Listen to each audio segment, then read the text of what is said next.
Hi friends, ಇವತ್ತು market ಯಾವ ಕಡೆ ಹೋಗಕತ್ತದ ನೋಡೋಣ. ಫಸ್ಟ್ ಗಿಫ್ಟ್ ನಿಫ್ಟಿ ಸ್ವಲ್ಪ ವಿಡಿಯೋ ಲೇಟ್ ಆಯ್ತು, ಸಾರಿ. ಗಿಫ್ಟ್ ನಿಫ್ಟಿ ಬತ್ತ ಗ್ಯಾಪ್ ಅಪ್ ಆಗೈತಿ. ಎಷ್ಟು ಪಾಯಿಂಟ್ ಅಂತಂದ್ರೆ ಹೆಚ್ಚು ಕಡಿಮೆ ಒಂದಷ್ಟು 10-20 ಪಾಯಿಂಟ್ ಗ್ಯಾಪ್ ಅಪ್ ಆಗೈತಿ. ಸೊ ಅದ್ರ ಸಂಬಂಧ ಮಾರ್ಕೆಟು ಸದ್ಯಕ್ಕೆ ಗ್ಯಾಪ್ ಅಪ್ ಆಗಿ ಓಪನ್ ಆಗೈತಿ. ಆಮೇಲೆ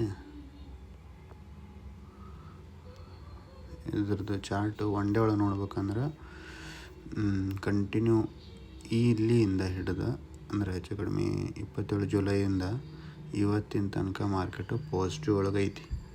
ಸೊ ಯಾವಾಗ ಫಾಲ್ ಆಕತ್ತೆ ಅನ್ನೋದು ಹೇಳಕ್ಕೆ ಬರಲ್ಲ. ಬಿಕಾಸ್ ಇಲ್ಲೊಂದು ಸಲ ಗ್ಯಾಪ್ ಆಗೈತಿ, ಇಲ್ಲೊಂದು ಸ್ವಲ್ಪ ಗ್ಯಾಪ್ ಆಗೈತಿ. ಸೊ ಈ ಗ್ಯಾಪ್ ಫಿಲ್ ಮಾಡ್ಬೇಕಾದ್ರೆ ಈ ಗ್ಯಾಪ್ ಫಿಲ್ ಮಾಡ್ಬೇಕಾದ್ರೆ ಅಟ್ಲೀಸ್ಟ್ 24,100 150ಗಾದರೂ ಬಂದದು ಫಿಲ್ ಮಾಡ್ಬೇಕು gap. So this is what. ಆಮೇಲೆ ನೆಕ್ಸ್ಟ್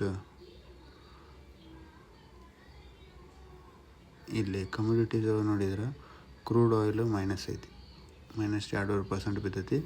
ಬಟ್ ಇದು ಯಾವಾಗ ಅಪ್ಡೇಟ್ ಆಗ್ತದೆ after 5 I have to check one more time. Not this 15 ನಿಮಿಷದ ಕ್ಯಾಂಡಲ್ ಪ್ರಕಾರ ನೀವೇನಾದರೂ ಬಾಲಿಂಜರ್ ಬ್ಯಾಂಡ್ಸ್ ಏನಾದರೂ ನೋಡ್ತಿದ್ರೆ, ನಿಮಗೆ ಬಾಲಿಂಜರ್ ಬ್ಯಾಂಡ್ಸ್ ಬಗ್ಗೆ ಗೊತ್ತಿದ್ರೆ ಆಲ್ಮೋಸ್ಟ್ ಆ್ಯಕ್ಚುಲಿ ಇಲ್ಲಿಂದ ರಿಜೆಕ್ಷನ್ ತೊಗೊಂಡು ನೆಕ್ಸ್ಟ್ ಈ ಲೈನಿಗೆ ಟಚ್ ಆಗ್ಬೇಕದು. ಇದು ಬಾಲಿಂಜರ್ ಬ್ಯಾಂಡ್ಸ್ ಏನಾದರೂ ಫಾಲೋ ಮಾಡ್ತಿದ್ರೆ ಇದು ವರ್ಕ್ ಆಕತಿ. ಸೊ ಮತ್ತು ನೀವು ಯಾವ್ದಾದ್ರು ಬೇರೆ ಈಗ ಇನ್ನೊಂದು EMA 9 ಐತಲ್ಲ, 9 EMA ಸಪೋರ್ಟ್ ತೊಗೊಂಡು ಮೇಲೆ ಹೋಗ್ತದೆ. ನೀವು ಇಲ್ಲಿ ನೋಡ್ಬೋದು.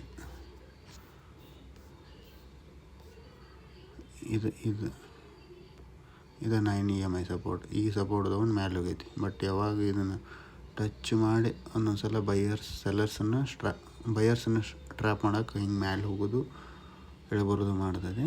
ಸೊ ನೀವೇನೋ ಟ್ರೇಡ್ ಮಾಡ್ಬೇಕಾದ್ರೆ ಹುಷಾರಾಗಿ ಟ್ರೇಡ್ ಮಾಡಿರಿ. Thank you guys.